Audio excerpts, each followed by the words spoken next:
কিভাবে শরীরে অ্যালকোহল শোষিত হয়, কিভাবে শরীরকে ক্ষতি করে। যখন অ্যালকোহল পান করা হয় তখন এটি পেটে প্রবেশ করে, যেখানে এটি রক্ত প্রবাহে শোষিত হতে পারে। যাই হোক, যদি কোনো খাবার না থাকে তবে বেশিরভাগ অ্যালকোহল ছোট অন্ত্রে চলে যায়, যেখানে পাকস্থলীর তুলনায় শোষণের জন্য একটি অনেক বড় পৃষ্ঠ এলাকা রয়েছে।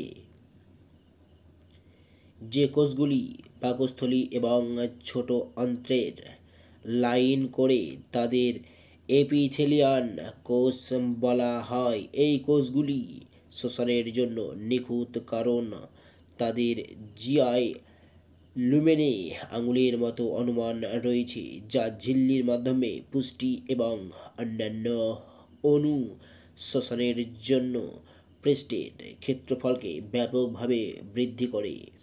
যদি কেউ পেটে খাবারের সাথে অ্যালকোহল পান করে, তাহলে পাকস্থলী থেকে ছোট অন্ত্রকে পৃথককারী পাইলোরিক স্ফিংক্টার বন্ধ হয়ে যায়, যাতে পাকস্থলীর অ্যাসিড দ্বারা খাবার হজম হতে পারে।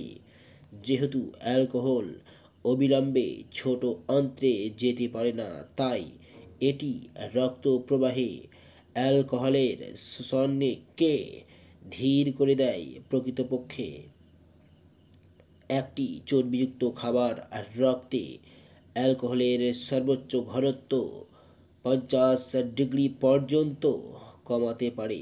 যখন খালি পেটে অ্যালকোহল সেবন করা হয়